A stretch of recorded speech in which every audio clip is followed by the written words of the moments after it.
La sclérose en plaques est une maladie neurologique chronique et progressive caractérisée par des poussées et des rémissions. Une poussée est une situation où le patient présente des symptômes tels qu'un engourdissement des deux jambes, une faiblesse des deux jambes, des troubles de la vision, une instabilité à la marche, et ainsi de suite.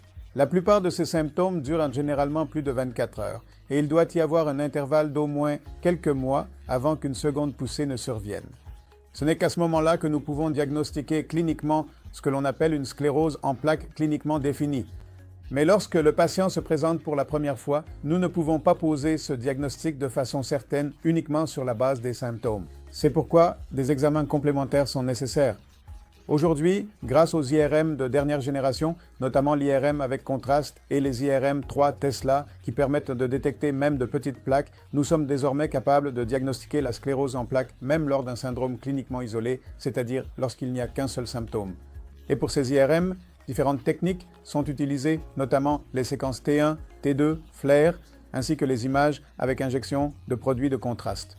Et sur cette base, en fonction des caractéristiques des lésions dans le cerveau et du type de lésion, nous pouvons distinguer la sclérose en plaques d'autres pathologies.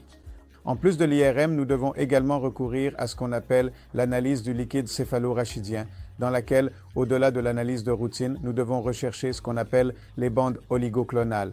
Si elles sont élevées, et s'il y a également des modifications à l'IRM, il est alors plus probable qu'il s'agisse de sclérose en plaques.